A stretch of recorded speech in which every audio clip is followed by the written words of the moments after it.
Alrighty y'all, welcome back to another Molly Mechanics YouTube video.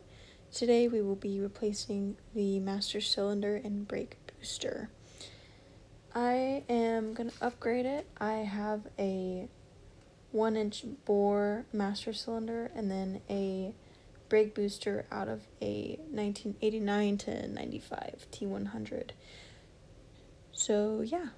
Just start by removing as much brake fluid as you can with a syringe if you're able, then removing the bracket, all of that hardware. And I put some tin foil down because the brake fluid will mess up your paint pretty bad. It's pretty harsh.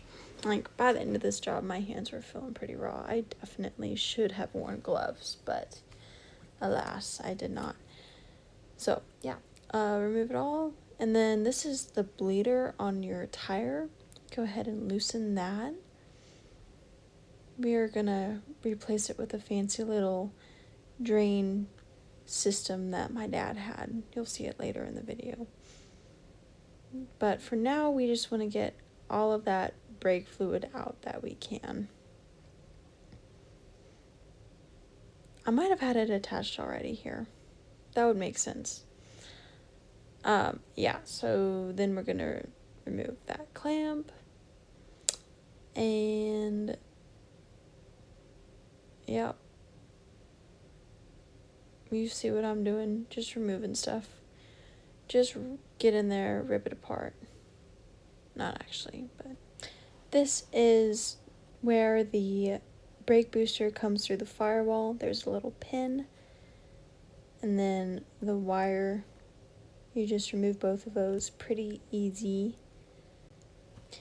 And then you're gonna slide the pin that was holding the pin and the wire out of its place so that you can freely move that brake booster, like undo the little bracket that it's in.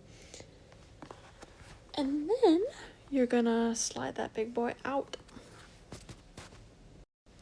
And I have the ends of the brake line all packaged up because I don't want that brake fluid dripping all over my plate or my engine bay. So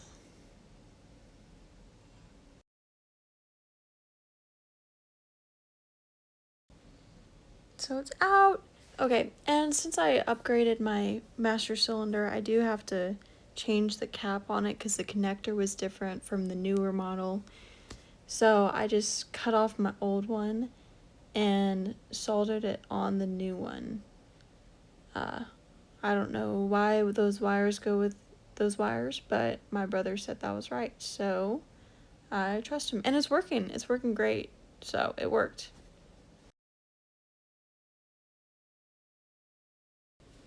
Shameless plug, if you don't know how to solder, I have a short posted about it. Whoa! Hashtag influencer. No, I'm joking. But, it's easy. You got it. People like to gatekeep stuff like this, but it's easy.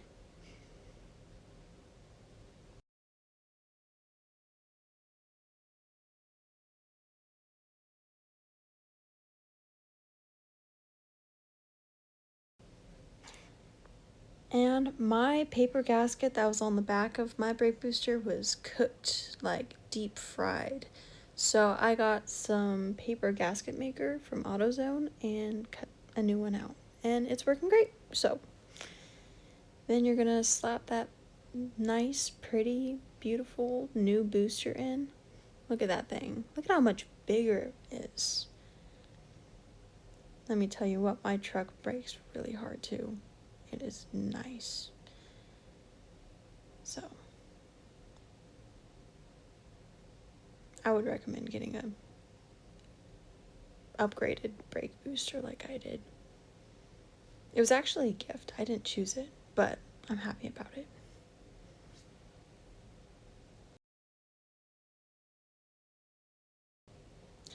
Alright, we're back under the dash and we're gonna reassemble that pin and wire deal.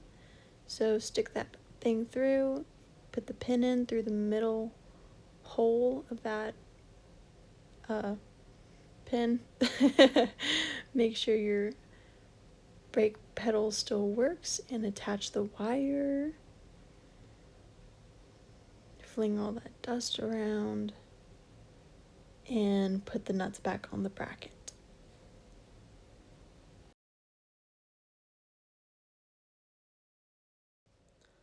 Alright, before we put the master cylinder back in, we are going to bench bleed it.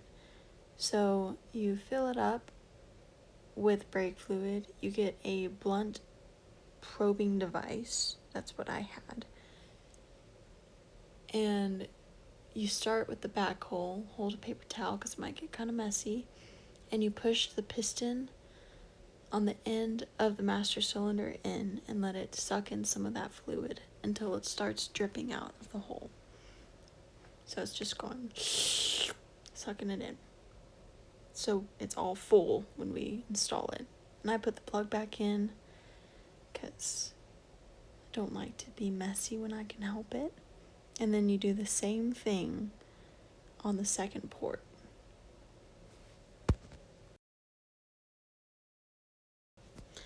Then you'll put it back on, put the bracket on,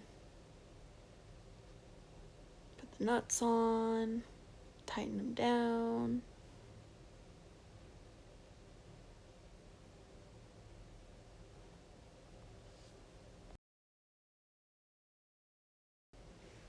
And the brake lines that came on the new one, or like the location of the brake line, was different from my old one, so we had to bend it to shape, which is not a problem. You just need that little tool. So just bend it, see if it fits, bend it, see if it fits, until it finally does. And it might take a few tries. It's a little bit of finagling. We also, my dad has a whole like brake line set, so we put new flanges on the ends, which was very helpful because I might have messed them up at one point. But we don't need to talk about that. We fixed it. Make sure you line them up right, because that master cylinder is aluminum and it will just get the threads chewed right up. And we had that problem. Thankfully, we were able to fix the threads, but gosh, just avoid that problem. That was a pain in the butt. So yeah, after you line them up perfectly, you can tighten the brake lines.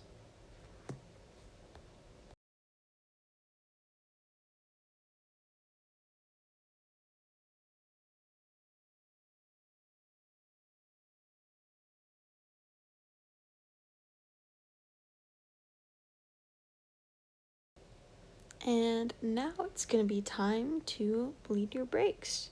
So go ahead and top your master cylinder off with more brake fluid, because you do not want it to run dry. If it runs dry, it's going to suck more air in, and then you'll have to bleed your brakes all over again.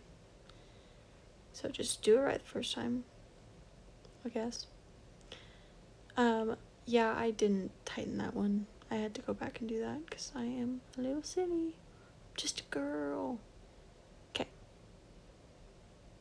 On to business now. I am pumping the brake pedal just to start to get that fluid moving through the system. I know you see that drip. No, you don't. You do not see it. We fixed it, and if you did it right, you will not have to fix it. So ignore it and do it right the first time. And then you're gonna start at the wheel furthest away from your brake system. So this is my passenger side back wheel. And you're gonna keep topping off the fluid and pumping the brake. And then once you get all of those air bubbles out, you move to the next furthest, so backside, driver's side, and then passenger side, and then driver's side. And yeah, that's all. Y'all have a good day. Enjoy!